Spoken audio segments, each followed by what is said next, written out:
As part of this coffee table build, I thought that I would just discuss like the business side of things for those that might be interested. There seems to be like quite a few people who are starting their woodworking businesses. And so I thought I would just mention a few things that I didn't really consider when I first started doing woodworking. So there's a few things that I think have heavily influenced how I approach my business. And I am making no recommendations to anybody because I had a friend tell me that I'm a really good woodworker, but a terrible business person, and that's probably true. But there's like three things that I think really strongly influence how I handle my clients. And the first two center around my experiences hiring contractors. And the reason that I make this comparison is because I think it's like the closest thing that I can like compare commissioning custom furniture to, given that I've never actually commissioned furniture. So the things that really make me mad are when contractors don't do what they say by the date that they said that they would do it and for the price that they said that they would do it. So once I give out a bid and we go under contract, I do not change my pricing. I mean, there have been times where all of my dealers were like totally had no ash. Like there's been times where my CNC guy completely destroyed my project like 11 days before the deadline. And it doesn't matter. That means I'm going to be out in my garage for 24/7 getting it done and getting it to the client on time. And then the last thing that I would say, which this is probably where I go really wrong on the business side of things, is I don't charge my clients until their piece is finished and they get finished photos of their piece. I do take a small down payment, like usually $300 to $500, kind of depending on the situation, and that's enough just to get samples done and out to the client so that we can, um, figure out exactly what type of wood we're gonna use and stuff like that. But, I hold the balance on the project until it's finished and until they get pictures of their item. If they're local, most of them are not local, but if they are local, they can come and look at it in person. And then if they're happy with it, I take payment in full and I deliver the furniture. And most people I know in this industry take, I think what's industry standard is 60% down, non-refundable. I just feel like it's a lot to ask them to go sight unseen. I need 60% down, and it doesn't matter if you're happy or not with your project. And I just think it's a terrible way to do business because my ultimate goal is I want to deliver something that they love. And if that's not the case, then I would rather not take the money than take money for something that somebody was unhappy with. And I will say, so far, this has worked out. I have nothing but good client stories. Like, I don't have any of these like horror stories dealing with clients or anything like that.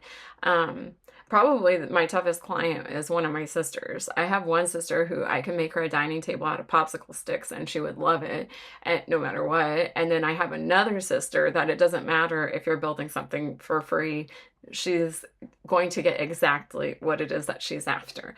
And so, anyway, my clients have all been excellent. They've all been very gracious, very fun to work with, and very complimentary and very helpful. They've done referrals for me when I've needed it. They leave me reviews when I've needed it. They promote me on their social media. And, word of mouth is, I think, by and large, how I get my business. And so for me, I think establishing these kinds of relationships with my clients has actually really benefited me in the long run. To try to like head off any problems though, the other thing is I do weekly updates to my clients. I take photos as I'm working and I send them to them at the end of every week. And hopefully, if something is going not how they imagined, then we can just like make an adjustment right away so that nothing gets away from us and they end up with a product that they really love.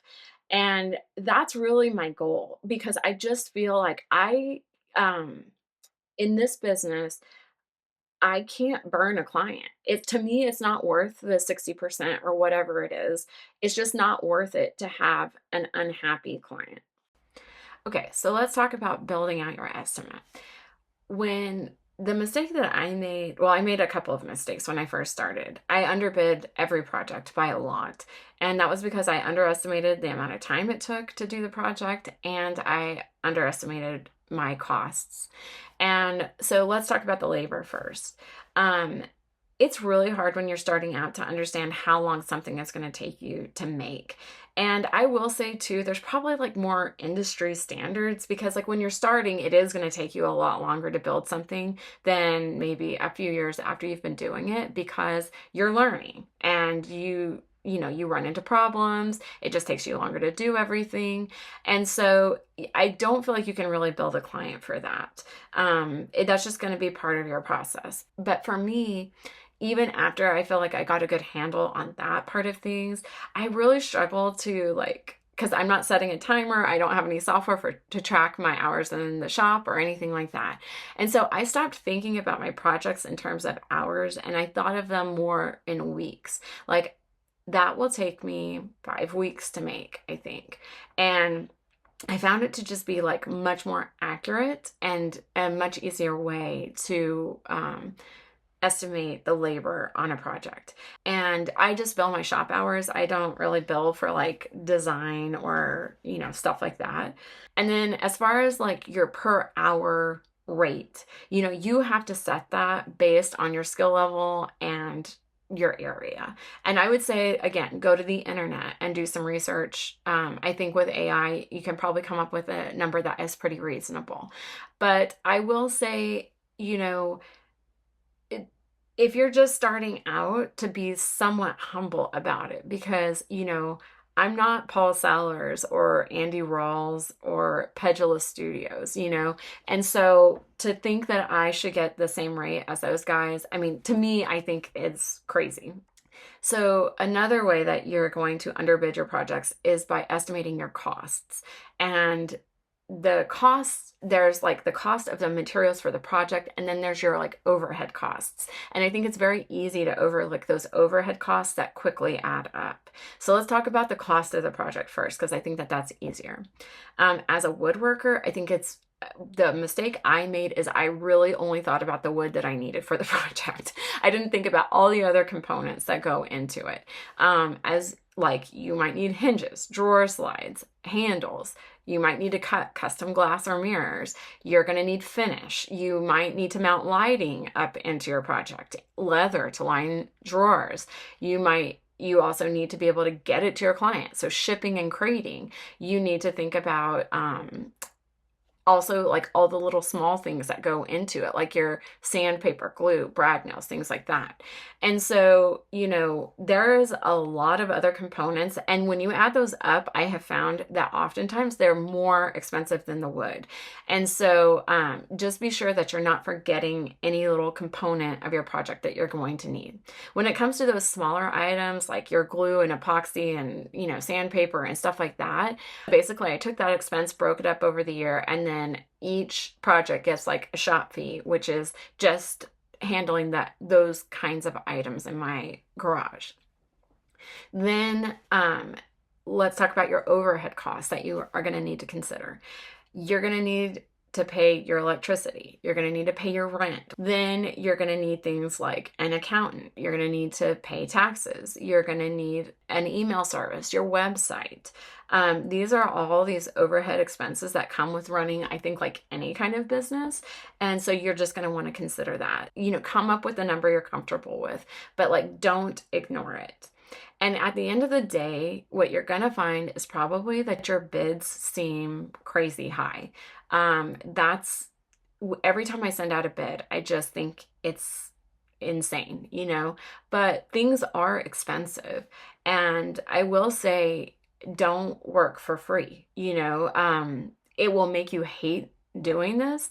Taking a job that you don't feel you are adequately compensated for will make you hate the craft. And when it comes to that, don't take offense if people pass up on your bid. I personally could not afford to hire to have some custom furniture built. So if you're not in someone's budget, I think it's totally understandable and it's nothing to get offended over. It's just, it is what it is, you know? You need a certain amount of money to make this worth your while, and people have a certain budget that they need to function in. And so, in order to make it work, you just have to find your clientele. You have to find your market. You know, a market exists where, you know, the price they're willing to pay matches the price that you need to be profitable. Okay, so I'm gonna try to show you that in practice. So the first example I wanted to give is this table that I made. And this table is based off the design of the Clio Credenza by LeMay Furniture. And the reason the client reached out to me is because she wanted a smaller table. Theirs was 109 inches, and that was much larger than what she wanted. And so, just for some comparison, their table is made of solid wood, but it's made of alder, which is considered a secondary wood. And it is actually produced here in the United States, in Los Angeles. So, the pricing for handmade furniture in the United States on their website is $13,750 plus shipping, which was over $1,000. So on this table, I was actually able to come in well under that price. And that's just the way the numbers landed when I used my labor rate and the materials, etc. Now, this console table is based off of Pottery Barn's Folsom Grand Console Table. And their table measures 84 inches in length and is some combination of engineered woods, kiln-dried wood, and pine veneer. And they have it listed for $1,399. The client wanted a table that was bigger, and she wanted it made out of solid white oak. My pricing on this ended up being multiple times more expensive. And I guess my point in these examples is that when you're doing your pricing, you really should just focus on your costs and labor and what feels right to you instead of looking to external sources for reference pricing. Okay, so let's talk about that whole process and how I handle things as it relates to this build. So I am making a coffee table, and the client found a coffee table that she liked on Pinterest that was from Wayfair, but it was a square, and she wants a rectangle, and she also wanted a slightly lighter finish. So I have, like, from a design perspective, I have an image with all of the details of what it is that she's looking for. She didn't want anything changed other than the dimensions. So I didn't feel like I needed to do any sort of sketch or drawing for her. I felt like it was really clear, like, what it is that we were looking for. So to get her an estimate, this is literally all that I drew. This is the entirety of my plans. And I did this for myself. My rough cut list and just like a super rough drawing with the dimensions so that I could calculate how much material I needed. And then for this project, I don't really need any sort of anything expensive like glass or, whatever, drawer slides, anything like that. The only hardware I really needed is I'm going to use some threaded inserts and furniture bolts to mount the top to the base.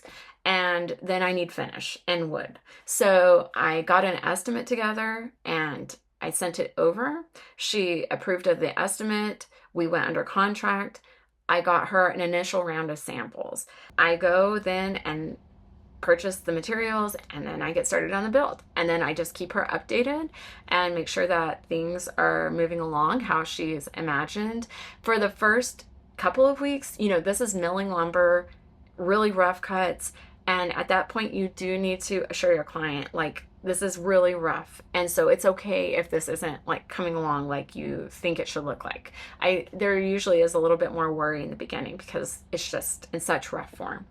But once you kind of move through that and it starts coming together, then they have a sense of scale and like, are things looking how they imagined?